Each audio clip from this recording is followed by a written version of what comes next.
Halo, Assalamualaikum warahmatullahi wabarakatuh. Saya Ufadila Alvinia Bilindi, NIM 2242079 dari program studi S1 Ekonomi Bangunan semester 7 Universitas Muhammadiyah Ponorogo. Di sini saya akan mempresentasikan tugas saya untuk mata kuliah Masalah dan Kebijakan Pembangunan dengan judul Pengaruh Pendapatan Asli Daerah, Dana Alokasi Umum, dan Belanja Modal terhadap Pertumbuhan Ekonomi. Baik, untuk latar belakangnya sendiri, pertumbuhan ekonomi itu adalah merupakan permasalahan jangka panjang dalam pembangunan yang mengukur seberapa besar kemampuan suatu negara itu dalam memproduksi barang dan jasa. Nah, biasanya pertumbuhan ekonomi itu diukur dengan menggunakan PDRB sebagai tolak ukur untuk mengetahui kondisi perekonomian suatu daerah. Nah, Indonesia sendiri itu sebagai wilayah yang otonom atau daerah yang mempunyai wewenang dan tanggung jawab untuk menyelenggarakan kepentingan masyarakatnya. Nah, langkah pemerintah adalah berusaha untuk meningkatkan kemampuan keuangannya sendiri dengan upaya meningkatkan pendapatan asli daerah. Nah, berikut merupakan data dari pertumbuhan ekonomi pada tahun 2015 sampai dengan 2019. Nah, menurut grafik infografis BPS ini, pada tahun 2020 itu menunjukkan bahwa pertumbuhan ekonomi di Jawa Timur pada tahun 2015 sebesar 5,44%. Nah, sedangkan di tahun 2016 itu mencapai 5,57%, yang artinya pada saat itu pertumbuhan ekonomi meningkat pesat ya. Lalu pada tahun 2017 itu pertumbuhan ekonominya 5,46, menandakan bahwa pada saat itu dari 2016 ke 2027 itu sangat menurun. Nah, lalu ada pertumbuhan lagi pada saat 2018 mencapai 5,50%. Nah, angka ini itu bisa melambung naik lagi di tahun 2019, yaitu 5,52%. Jadi menandakan bahwa pertumbuhan ekonomi pada saat itu meningkat 22%. Tetapi jika melihat dari kelima tahun ini, itu yang lebih meningkat di tahun 2016 sebesar 5,57% daripada tahun 2019. Nah, ini data berdasarkan grafik infografis Badan Pusat Statistik Nasional pada tahun Badan Pusat Statistik Jawa Timur pada tahun 2020. Nah, bisa kita lihat pada terakhir di tahun 2019 itu pertumbuhan ekonominya mencapai 5,53%. Nah, di akhir tahun 2020 itu kita menurun drastis, yaitu mencapai angka minus 2,33%. Kenapa bisa dikatakan minus? Itu karena adanya pandemi COVID-19 pada saat itu. Jadi tidak ada pertumbuhan ekonomi yang sedang berlangsung. Lalu kita bisa mengejar dari angka minus tersebut di tahun 2021 pada triwulan 4 terakhir, yaitu kita bisa mencapai 3,57%. Nah, ini untuk pertumbuhan ekonomi di tahun 2021 terakhir di angka 3,56, meningkat di tahun 2022 yaitu mencapai 5,34. Nah, apa sih yang mempengaruhi dari pertumbuhan ekonomi ini? Kenapa kok sampai seperti itu? Dan apakah yang mempengaruhinya? Tuh. Dan apakah pendapatan asli daerah dan alokasi umum dan belanja modal itu termasuk ke dalam mempengaruhi dari pertumbuhan ekonomi ini. Nah, yang kedua, pemerintah daerah itu memiliki tingkat ketergantungan yang sangat tinggi kepada pemerintah pusat karena kurang mampunya dalam menyediakan dana untuk pembangunan daerahnya. Nah, hal ini itu disebabkan oleh desentralisasi fiskal atau pelimpahan wewenang dari pemerintah pusat kepada pemerintah daerah dalam mengelola keuangannya. Maka muncullah yang namanya dana alokasi umum dengan tujuan untuk mengatasi kesenjangan keuangan daerah. Nah, yang ketiga untuk belanja modal itu adalah pengeluaran anggaran dari APBD, anggaran pendapatan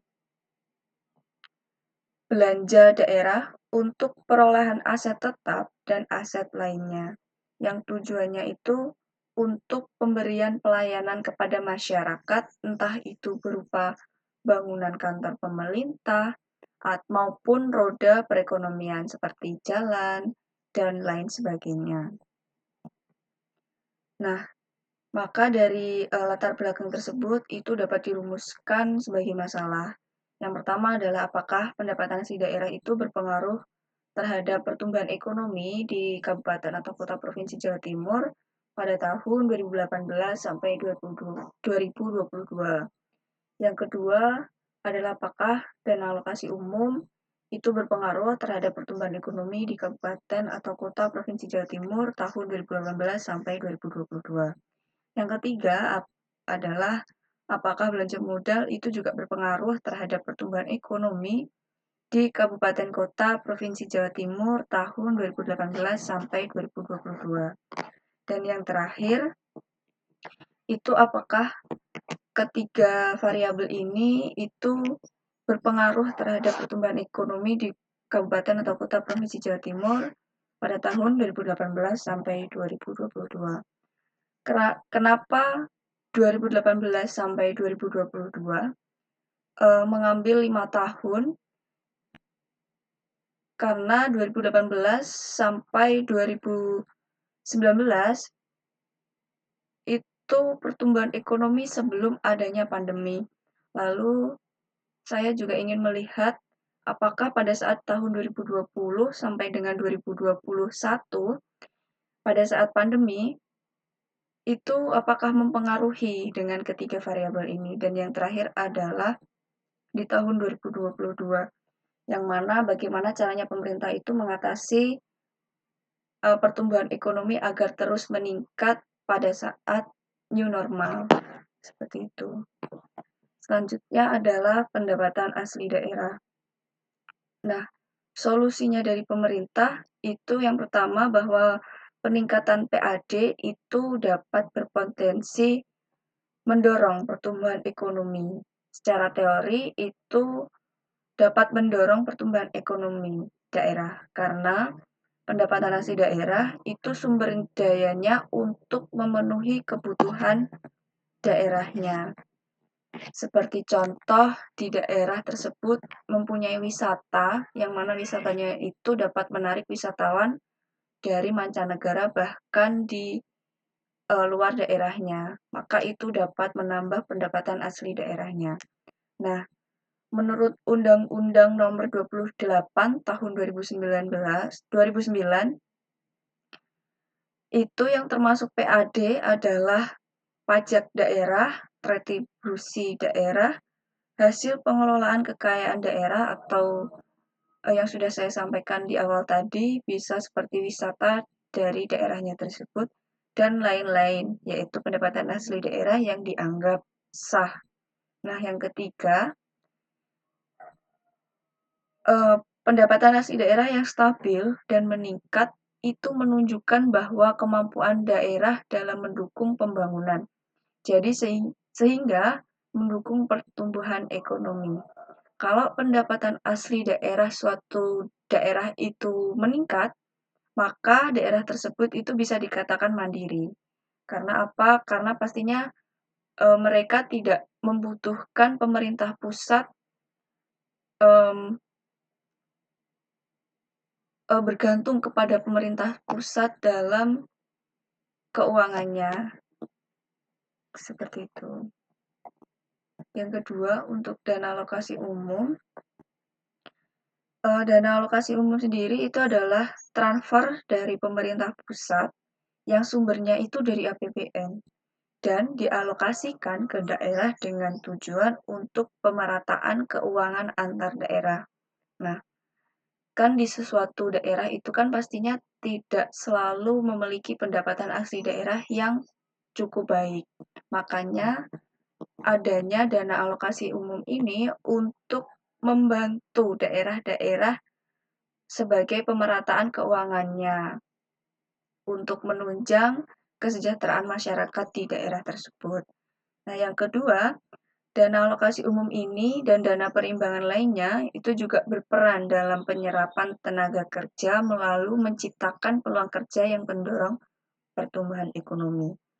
Dan yang ketiga, itu dana alokasi umum itu bisa dikatakan desentralisasi fiskal, yang mana itu lebih menekankan pada pelimpahan wewenang pemerintah pusat kepada daerah dalam ranah keuangan publik dan pelayanan pemerintahan.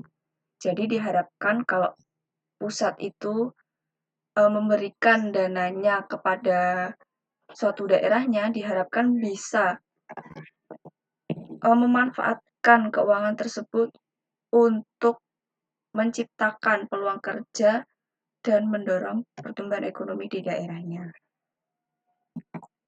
Nah, yang terakhir adalah belanja modal.